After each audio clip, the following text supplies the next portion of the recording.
Now we will do the 16th question of exercise 7th B.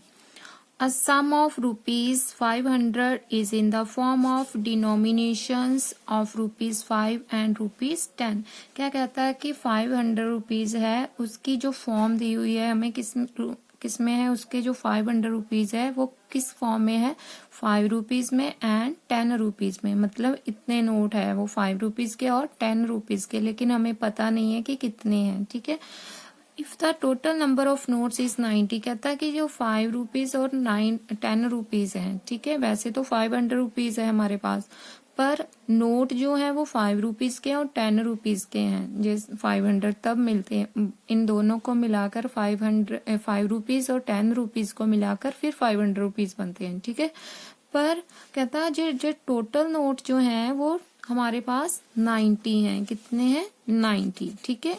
5 rupees और 10 rupees को मिलाकर 90 notes हैं, but हमें ये भी नहीं पता कि 5 रुपीज के नोट कितने हैं और 10 रुपीज के नोट कितने हैं. वही हमने ढूंढना है कि number of notes of each type. Find the number of notes of each type. तो यहाँ पर हम पहले लेट कर लेंगे कि हमारे जो 500 रुपीज है, जो 5 है, उसको हम मान लेते हैं कि x है. ठीक है. So let the number of notes of rupees 5, हमने इसको मान लेते हैं कि ये x है. सो लेट कर लिया x. Then number of notes of rupees 10, वो हमारे पास टोटल नोट कितने हैं? 90. तो 90 में से एक हिस्सा तो हमने 5 नोट्स को दे दिया, तो उसके जो 10 जो है वो कितने बचेंगे? 90 माइनस x तो हो गया हमारे 5 नोट्स का, बाकी तो 10 वाले होंगे जितने बच जाएंगे. ठीक है. तो देखो जैसे कि टोटल 90 है, एक हिस्सा x को चला गया, तो जो दूसरे के पास आएगा वो लेफ्ट ही आएगा. ठीक है. ये 5 रुपीज के नोट हो गए. तो 90 जो 10 के पास आएंगे वो क्या है? 90 में से इसको माइनस किया जाएगा. सो 90 माइनस x, ये आ जाएंगे 10 के पास. जैसे कि 50 रुपीज है मेरे पास. ठीक है. उसमें से मैंने 20 रुपीज जो है अपनी फ्रेंड को दे दिया, और मेरे पास कितने बचेंगे? 30 कैसे आया? 50 माइनस 20. तो जितना आपके पास टोटल होता है उसमें से आपने अगर एक हिस्सा उसमें से निकाल देना है, तो इट मीन्स वो माइनस होगा, जो बाकी लेफ्ट रह जाएगा. ठीक है. तो ये ऐसे करके आ जाएंगे. तो इसी तरह ही यहाँ भी 90 माइनस x आएगा जब रुपीज नोट्स जो है 10 के होंगे. ठीक है. नाउ अकॉर्डिंग टू क्वेश्चन,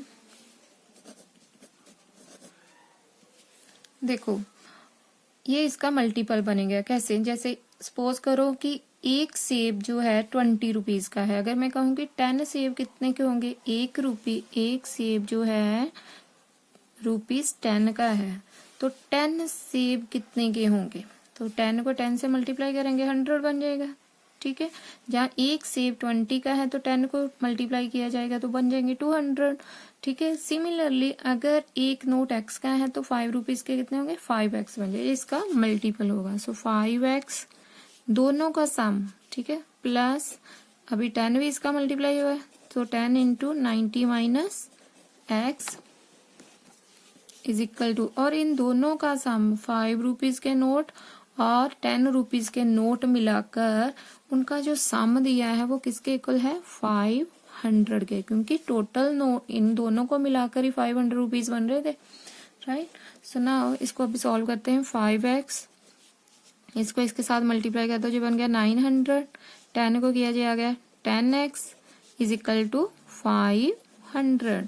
अभी देखो x की टर्म्स हमारे पास 2 है, एक प्लस की एक माइनस की, तो प्लस माइनस माइनस हो गया, माइनस का साइन आ गया क्योंकि बिगेस्ट टर्म का साइन आता है. सो ये आ गया 10 माइनस 5 माइनस 5x.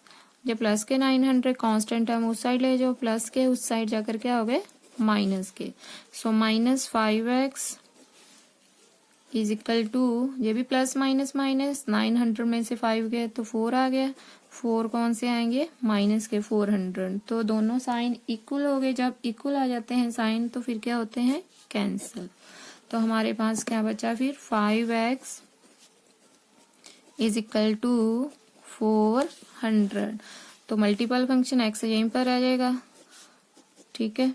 तो 400 से 5 को डिवाइड कर दो, ये आ गया 5 1 जा 5, 5 8 जा 40, साथ में आ गया 0। सो x की वैल्यू कितनी आ गई हमारे पास, x equal to 80, right.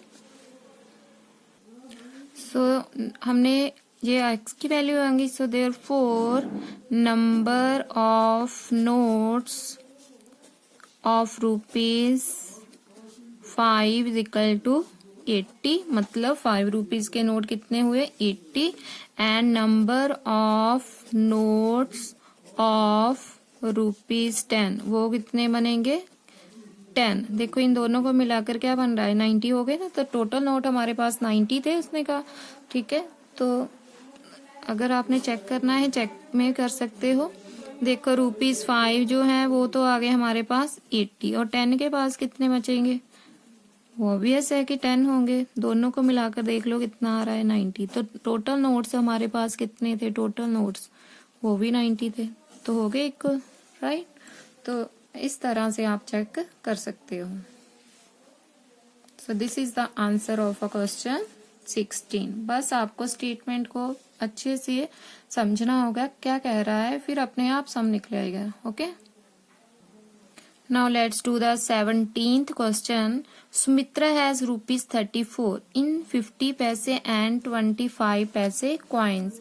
So if the number of 25 paise coins is twice the number of 50 paise coins, how many coins of each kind does she have? क्या कहता है, कहता है सुमित्रा के पास ₹30 हैं, 30 रुपीज हैं उसके पास, ठीक है। और जो उसके 30 रुपीज हैं उसमें वो जो पैसे हैं वो किस फॉर्म में है, उसके पास 50 पैसे हैं और 25 पैसे के कॉइन्स है, कॉइन्स मिलाकर ही 34 रुपीज उसके पास बन रहे हैं। इफ द नंबर ऑफ 25 पैसे coins is twice the number of 50 पैसे कॉइन्स, कहता कि अगर 25 पैसे कॉइन्स डबल हैं, 2 टाइम्स हैं 50 पैसे कॉइन्स का डबल हैं, तो how many coins of each kind does she have, तो उसके पास कितने कॉइन्स होंगे हर एक टाइप के, मतलब 25 पैसे कॉइन्स कितने होंगे और 50 पैसे कॉइन्स कितने होंगे, ठीक है। तो हमें नहीं पता जो 25 पैसे कॉइन्स हैं जो 50 इस पर डिपेंड है, तो फिर हम इसको लेट कर लेते हैं पहले 50 पैसे कॉइन्स को। लेट द 50 पैसे coins, let the number of 50 पैसे कॉइन्स, इट विल बी, हमने इसको मान लिया x, ठीक है। और 25 पैसे कॉइन्स वो क्या कह रहा है, ये डबल हो रहे हैं 50 पैसे कॉइन्स, तो ये बन गया 2x, right. So now according to question, ठीक है, ये हमें पैसे दिए हुए हैं, ये इसका मल्टीपल होगा जैसे हमने पीछे किया था, तो दोनों को मिलाकर ही ये 34 रुपीज बन रहे हैं हमारे पास, ठीक है, दोनों का सम, तो इट मीन दोनों को प्लस करेंगे और ये इसका क्या हो जाएगा मल्टीपल। तो यहाँ पर यहाँ पर आ जाएगा 50 पैसे, ठीक है, मल्टीपल इसका हो जाएगा x प्लस एंड 25 पैसे multiple of 2x is equal to ₹34, ठीक है। अभी देखो ये रुपीज में दिए जो पैसे हैं इसको भी हम कन्वर्ट कर देंगे पैसों को रुपीज में, तो ये आ गया 50/100 into x plus 25/100 into 2x is equal to 34, because 1 rupees जो है उसमें 100 पैसे होते हैं। अगर आपने एक पैसे की वैल्यू निकालनी है, पैसे की निकालनी है, तो 1/100 हो जाएगा, रुपीज में कन्वर्ट करना है तो इसलिए हम 100 से इसको डिवाइड कर रहे हैं। तो यहाँ पर देखो इसको कटिंग करके जाएगा 51 से 50, 52 द 100, ठीक है। तो यहाँ आ गया 25 1 25, 25 को 4 से करो तो 100 होता है, या 2 1 2, 2 2 द 4, जो लेफ्ट बचे हैं हम उसको लिख लेते हैं। अभी देखो क्या आएगा, ये आ गया 1, मतलब x/2, x को किया 1 से मल्टीप्लाई तो नीचे आ गया 2, सिमिलरली x को 1 से किया x आ गया और 2 आगे नीचे लेफ्ट रह गए, सो इज इक्वल टू 34। देखो ये सिमिलर आ रहे हैं, हाफ हाफ, ठीक है, एलसीएम कॉमन आ रहा है, तो 1 + 1 कितना हो गया 2x ओवर कॉमन है एलसीएम में 2 आ गया।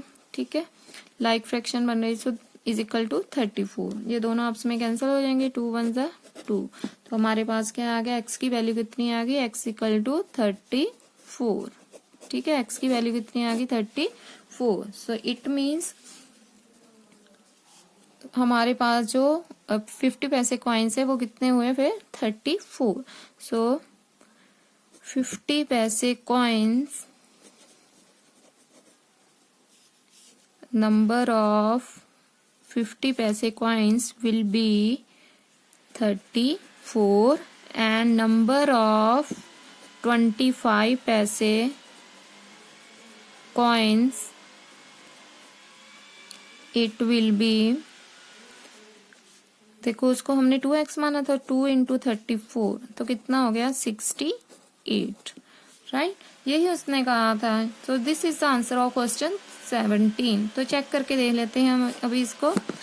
तो यही कहा था उसने, 50 पैसे कॉइन्स कितने आए हमारे 50 पैसे, ये तो आ गए हमारे पास 34 एंड 25 पैसे कॉइन्स कितने हो गए, ये कहता था ना डबल है, तो 2 × 34 तो ये आ जाएंगे 2 × 34 कितना बन गया हमारे पास 68। यही उसने कहा था ना।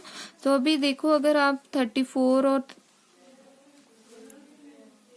देखो इसका ये 34 है, तो इसका अगर 34 में 34 ऐड करो, उसने कहा था ना डबल है, 25 पैसे, तो 34 डबल मतलब दोनों को प्लस करके देखेंगे डबल का हो गया, ये बन गया 68। तो यही उसने पूछा था। ठीक है, कि 50 पैसे कॉइन्स कितने आएंगे फिर 34, इसका डबल है 25 पैसे, 34 + 34 कितना बन गया 68। Okay, so this is the answer of question 17। Okay,